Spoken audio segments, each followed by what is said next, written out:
What is up, guys? It is T29 back bringing you some more World of Tanks action today. This time around we will be driving the T29, the Tier 7 American heavy tank, which is, in my opinion, overpowered for its tier, so it's pretty easy for anybody to drive. We're also playing on the Sand River map, and this is the patch 9.8. This is actually the first night that I ever played patch 9.8, so I didn't know the changes that they've made yet. But I knew they made a lot of changes, and as you can see, the map looks a lot different as far as the riverbed goes down here. So many new entrance and exit ways you can take to get in and out, which makes the fight more fair for both spawns. They remove the bushes and the hill, well, some of the hill right here from this spawn to make it more even, so you just can't sit there with your tank destroyer the whole game. And on the far side, I was just looking at, they took away the hill on top, the top sand dune, so guys with good view range can't just sit up there and spot the entire enemy team. And this right here is what one of the new pathways they made coming out of the riverbed. Seems to be a kind of overpowered position, especially for the T29, because its turret is pretty much impenetrable by any tank on the enemy team, unless they hit the cupola, which the IS-6 does not have the accuracy to even try, so he's probably just going to aim at my turret. He might have been aiming at the cupola right there, but I hit straight in the gun mantlet, I'm pretty sure. But again, the IS-6 has good armor too, so I just have to work him over.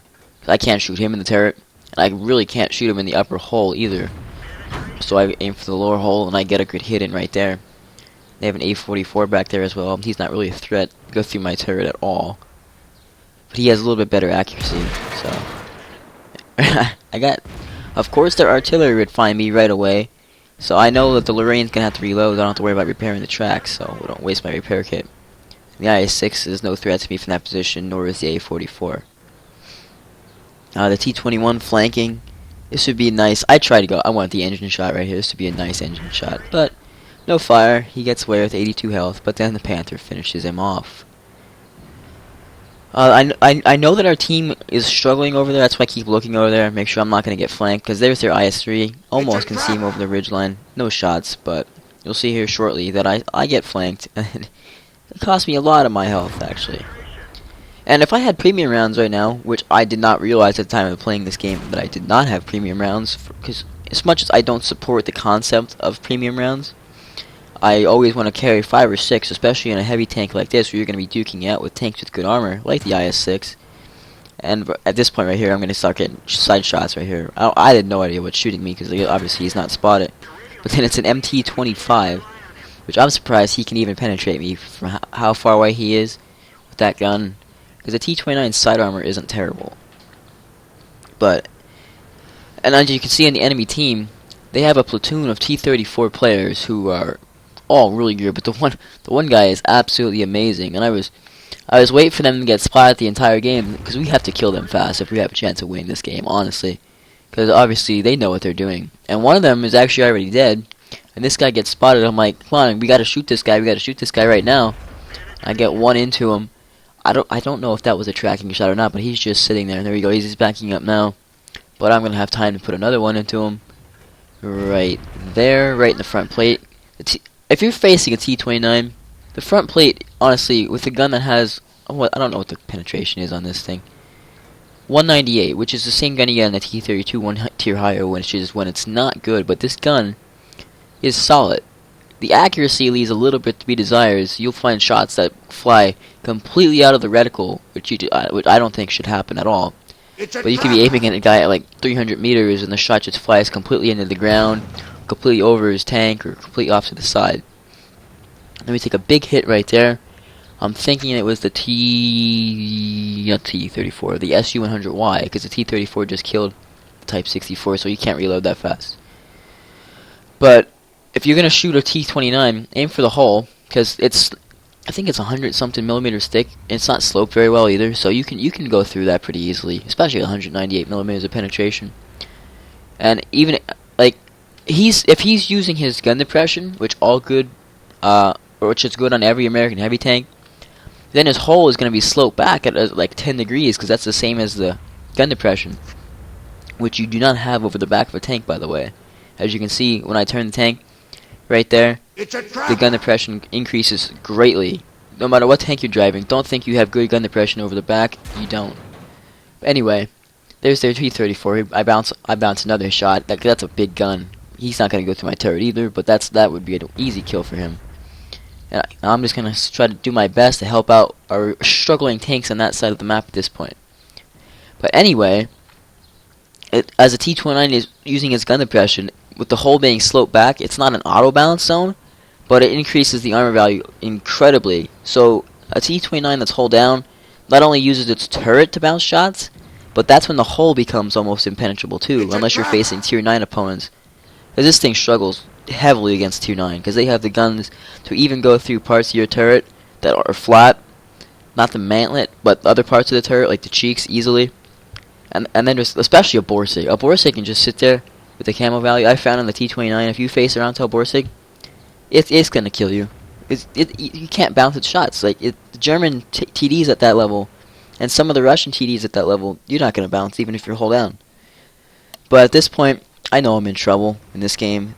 Our team's falling, and their T34, who's an amazing player, has 3 kills, and he's just backing this M10 down. And then this T29, I have to pull forward to make sure I'm not gonna get shot in the flank while I'm shooting him.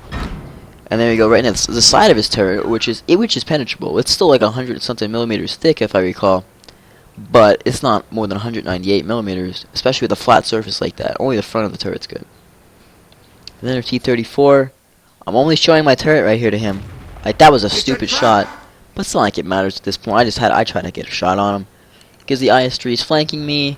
He's right there. He kills. Oh, the IS-3 actually kills the Panther M10 Wolverine, whatever you want to call it. And I get one more shot into the T34. Try to get in the cover. Then I realize, oh, I'm dead. The IS-3 is behind me. It's a good game. It's a really good game, actually. But team just, well, obviously they had great players on the team. We didn't have bad players. We just got outplayed. But for T29, that new position right there on Sand River, which I want to showcase, which is if you spawn in the east, has a great position right there that you can go hold down to tanks on that side. We just have to make sure you don't get shot in the flank. But I like what they've done with Sand River, because it makes it more fair for both spawns now. There's no good vantage points for you to just spot and camp the entire game, and there's good spots for every kind of tank. So now we're going to go ahead and we're going to jump right into the post-game stats. I will see you in a minute. So in that game we didn't get any significant medals, but that's because we lost on it, obviously, and they had just a little bit superior players on their team to take medals away from us. You see, finished first in our team experience, 512 to 322. That's because I was shooting tier 8 tanks most of the time, actually. So that gives you bonus XP when you shoot tanks of a higher tier. Almost 3,000 damage. By far first in our team. The team was slacking right there. Could have used a lot more help. And their T34, who was a good player, NBD Spartan, he had a great game, and so did their IS-3 carrying their team. Those two guys really made the difference for their team. 13 shots fired, 10 hits, 9 of them penned. 10 hits with 13 shots fired, especially if I'm doing damage at over 300 meters like you see here. 1521 from 300 meters plus.